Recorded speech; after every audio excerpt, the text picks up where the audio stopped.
یہ سلطان خان بنگلور انڈیا سے پوچھتے ہیں، ہمارے ہندوستان میں کئی ساری عورتیں غیر مسلموں کے ساتھ شادی کر کے مرتد ہو رہی ہیں، براہ مہربانی ان کے لیے آپ کوئی پیغام بھیج دیں۔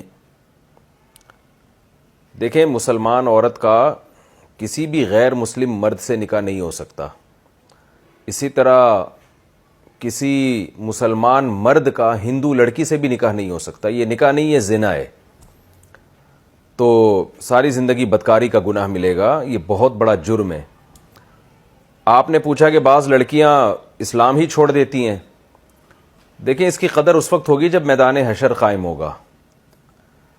اللہ تعالیٰ نے اپنے ماننے والوں اور نہ ماننے والوں میں بہت فرق رکھا ہے۔ اگر آپ کے پاس کوئی سب سے بڑی دولت ہے نا، سب سے بڑی دولت وہ ایمان کی دولت ہے۔ ایسا نہیں ہے کہ اللہ اپنے ماننے والوں اور نہ ماننے والوں کو سب کو ایک جیسا مقام دے دے، سب مر کے مٹی ہو کے ختم ہو جائیں۔ قرآن میں سورہ قلم میں اللہ تعالیٰ کیا فرماتے ہیں؟ ام نجعل المسلمین کالفجار، کیا تم یہ سمجھتے ہو کہ جو لوگ اسلام لائے، جو فرما بردار بن کے رہے، ہم ان کو فاسق فاجر جیسا مقام دے دیں گے؟ جن لوگوں کا یہ خیال ہے کہ ہم مر کے مٹی ہو کے ختم ہو جاتے ہیں، اس کا مطلب یہ ہوا کہ آپ خدا کو مانے نہ مانے ایک ہی بات ہے، رزلٹ سب کا ایک ہی جیسا ہے۔ تو قرآن کہہ رہا ہے یہ ممکن نہیں ہے، یہ تو اللہ پہ بہت بڑا الزام ہے، اس کے عدل کے خلاف ہے، اس کے انصاف کے خلاف ہے کہ کوئی اسے مان کے آئے اور نہ مان کے آئے تو سب کا سلوک ایک جیسا ہو، سب کا انجام ایک جیسا ہو، مر کے مٹی ہو کے ختم ہو جائیں، یہ نہیں ہو سکتا۔ تو جو لوگ بھی ایمان سے پیچھے ہٹ رہے ہیں، چھوڑ رہے ہیں ایمان، لبرلزم سے متاثر ہو کر، آج دنیا کی مادی ترقی سے متاثر ہو کر، غیر مسلموں کی دنیاوی ترقی سے متاثر ہو کر، تو کل وہ بہت شدید پچھتائیں گے۔ ایمان کی ویلیو اگر آپ نے پوچھنی ہے نا، ابراہیم علیہ السلام سے پوچھیں کیسے اپنے والد کے ایمان کی فکر کر رہے تھے وہ، کہ میرا باپ ایک دفعہ کلمہ پڑھ لے تاکہ میں اپنے والد کے لیے ان کے دنیا سے جانے کے بعد مغفرت کی دعا تو مانگ سکوں میں۔ رسول اللہ صلی اللہ علیہ وسلم اپنے چچا ابو طالب کے ایمان کی کتنی فکر کر رہے تھے کہ کسی طرح یہ کلمہ پڑھ لیں، ایمان میں داخل ہو جائیں، تاکہ میں ان کے دنیا سے جانے کے بعد میں ان کے لیے مغفرت کی دعا تو کر سکوں میں، اور قیامت کے دن اللہ سے سفارش تو کر سکوں میں۔ لیکن ان کو بھی ایمان نصیب نہیں ہوا۔ کس قدر غمزدہ ہوئے رسول اللہ صلی اللہ علیہ وسلم۔ تو ایمان کی قدر آپ نبی سے پوچھیں کہ اپنے والدین کے ایمان کی کیسی فکر کی انہوں نے۔ ہمیں فری میں ایمان مل گیا ہے، اس کی قدر نہیں ہے۔ اور قرآن کہہ رہا ہے کہ لا یغررک تقلب الذین کفروا فی البلاد، جو لوگ اللہ کے منکر ہیں ان کا زمین میں گھومنا پھرنا، لائف کو انجوائے کرنا، ترقی کرنا، یہ ترقی تمہیں دھوکے میں نہ ڈال دے۔ متاع قلیل، یہ دنیا تھوڑے سے دنوں کا سامان ہے، تھوڑے سے دنوں کا۔ کتنی بھی ترقی کر لیں آپ قارون سے زیادہ دولت نہیں کما سکتے، آپ فرعون سے زیادہ پاورفل حکومت نہیں بنا سکتے، دونوں کا انجام ختم، موت ہے۔ تو جتنا بھی آپ آگے نکل جائیں بالآخر جانا قبر میں ہی ہے۔ تو اس لیے اپنے ایمان کی حفاظت کریں۔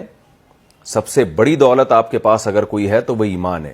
اسی وجہ سے قرآن اہل ایمان کو حکم دیتا ہے کہ یوں دعا مانگا کرو، ربنا لا تزغ قلوبنا بعد اذ ہدیتنا وہب لنا من لدنک رحمہ انک انت الوہاب۔ اے ہمارے رب، ایک دفعہ جب تو نے ہمیں ایمان کی دولت دے دی ہے تو ہمارے دلوں کو ایمان سے پھیریے گا نہیں، ہمیں موت تک اس ایمان پہ قائم رکھ، اور اپنی طرف سے ہمیں خصوصی رحمت بھی دے۔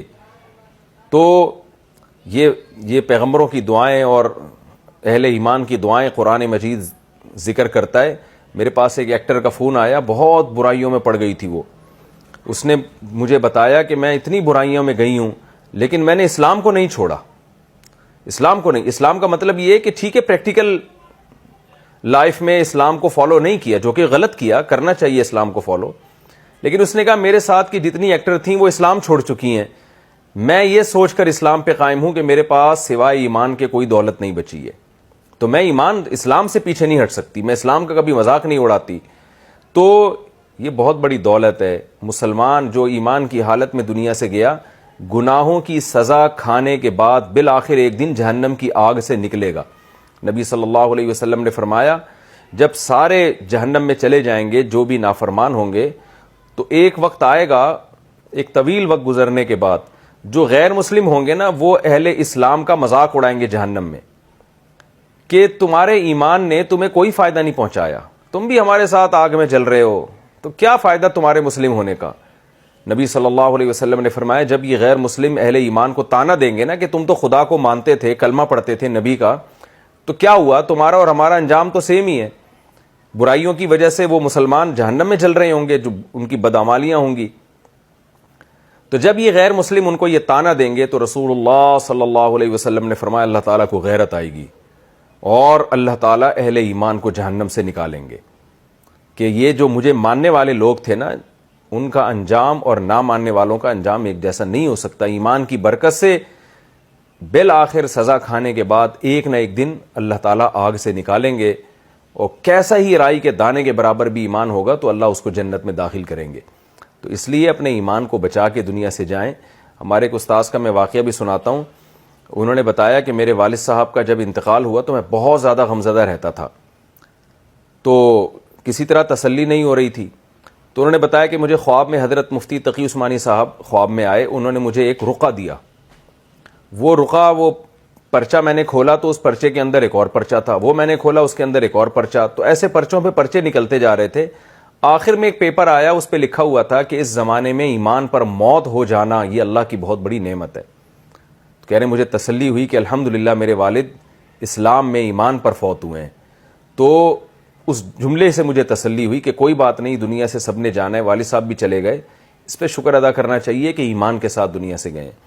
تو اس لیے ہندوستان میں اور بہت سارے ملکوں میں, یورپ میں جہاں غیر مسلموں کی اکثریت ہے, ایسی خبریں آتی ہیں ہمارے سامنے کہ مسلم لڑکی نے سکھ سے نکاح کر لیا, مسلم لڑکی نے کرسچن سے نکاح کر لیا, مسلم لڑکی نے ہندو سے نکاح کر لیا. تو ٹھیک ہے, کر لیں, دنیا میں کچھ نہیں ہوتا, لائف کو انجوائے کریں آپ. آخرت میں اللہ نہیں چھوڑے گا, یہ خوب سمجھ لیں اچھی طرح سے. آخرت اللہ نے صرف ان لوگوں کے لیے بنائی ہے جو اللہ کو مانتے ہیں. اور یہ زنا ہے, یہ نکاح نہیں ہے, اس پہ میرج کا لیبل آپ لگا دیں گے, لیکن اسلام اس کو میرج نہیں مانتا, اسلام اس کو زنا قرار دیتا ہے. تو خیر, آپ کو اس سے, بہت سے لوگوں کو اس سے کوئی غرض نہیں ہے کہ اسلام کیا کہتا ہے, وہ کہتے ہیں کہنے دو اسلام کو, تو کوئی بات نہیں. لیکن آخرت میں جب اللہ دوبارہ حشر قائم کرے گا اور اپنے سامنے حساب و کتاب کے لیے کھڑا کرے گا تو اللہ بتا دے گا کہ اسلام کیا کہتا تھا اور اس کی کیا ویلیو تھی اللہ کی نظر میں. تو آپ اگر حشر کے قائل ہی نہیں ہیں, آپ کہتے ہیں مر کے مٹی ہو کے ختم ہو جاتے ہیں, دوبارہ حشر ہی نہیں ہے, تو آپ لائف کو انجوائے کریں, جیسی چاہتے ہیں زندگی گزاریں آپ. تو لیکن قرآن بار بار قسمیں اٹھا کے کہہ رہے کہ میں زندہ کروں گا. جس خدا نے پانی سے انسان کو بنایا وہ خدا اس بات پر قدرت رکھتا ہے کہ اس مٹی کو ریورس گیئر لگا کے دوبارہ انسان بنا کے اپنے سامنے کھڑا کر دے.